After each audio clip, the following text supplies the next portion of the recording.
So in this problem, we're asked to find some attributes. So we're going to find 5 different things. The vertex, the axis of symmetry, the y-intercept, the x-intercepts, maybe plural, and then the range of our function. Okay, so first of all, we have the vertex, which there's a formula for. The x value is equal to negative b over 2a. So from our standard form of our equation, here's your b value, and here is your a value.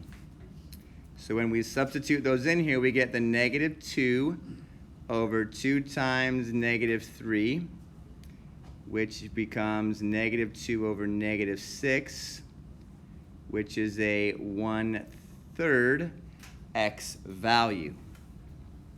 So we have an x coordinate for our vertex of 1/3. And now to find the y coordinate for your vertex. And to find the y coordinate, we're going to plug 1/3 back into your x values. Okay, so this might take a little bit of fractional knowledge, which is okay, we can do this. Some fractional knowledge, negative 3 times 1/3 squared plus 2 times 1/3 plus 5. Okay, so 1/3 squared, hopefully you know, is 1 over 9. 1/3 times 1/3 is 1/9. Plus 2 times 1/3 is 2/3 plus 5. Okay, so now we're going to do this part. Negative 3 times 1/9 is negative 3 over 9. Okay, which hopefully you know reduces to negative 1/3 plus 2/3 plus 5. Okay, so some fun with fractions. Things that you don't often get to think about because who wants to, right? So we have these two fractions that we can add together. Negative 1/3 and 2/3 is a positive 1/3. So then positive 1/3 plus 5 is 5 and 1/3.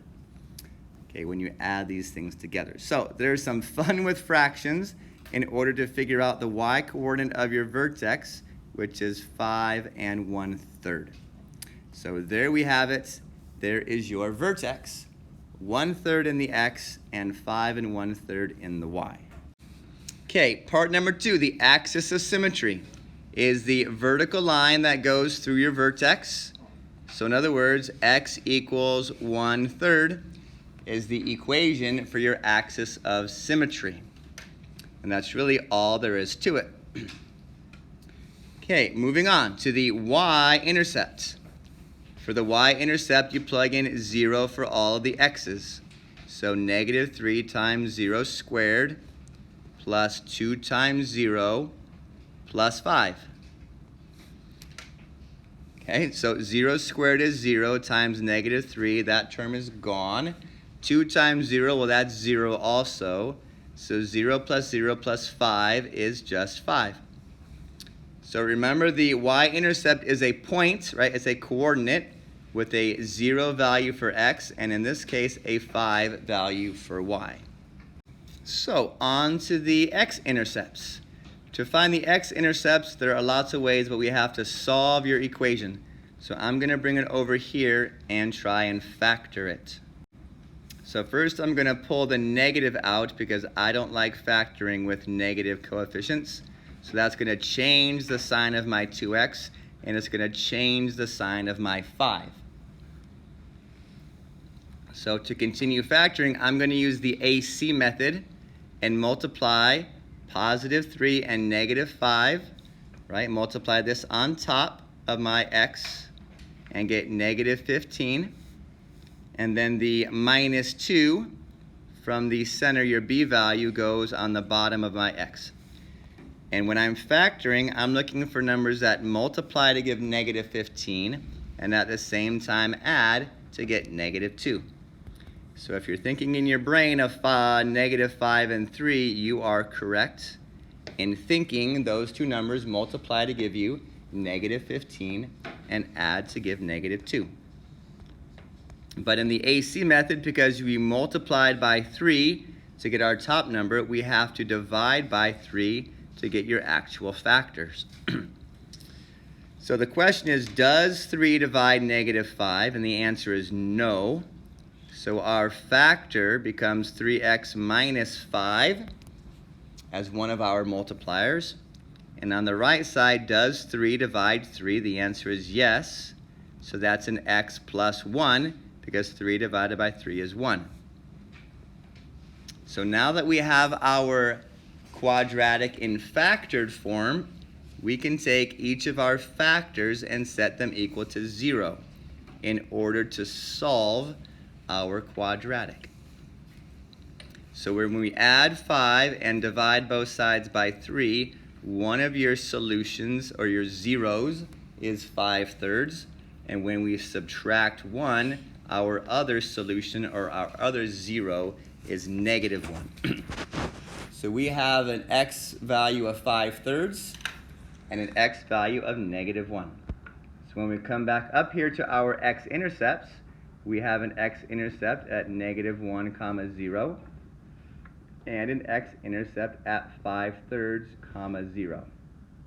Now it is traditional to write your leftmost intercept first and the rightmost intercept second, or if we're doing polynomials and there's multiple of them, you list them from left to right.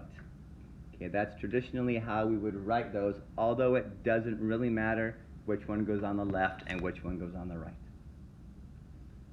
Okay, so then our last question about this is the range. So we have a negative quadratic, right? So we have a quadratic that opens down. It had a -1 intercept and like a 5/3 intercept. So something like this the graph would look like, where your vertex in this case is a maximum point. So the domain, or rather the range of this function, range of our quadratic, is going to be from -infinity, right off the graph to the bottom, up to the y coordinate of your vertex. So the range for our parabola is from -infinity to +5/3. Okay, and this is a maximum value. The graph will never have a larger y value than 5 1/3. Okay, so that's how we're going to find the attributes of our quadratics. Okay, you find the vertex, you can find the axis of symmetry, we find the y and x intercepts, and then we can find the range, because the domain for all quadratics is all reals. There's nothing that you can't square.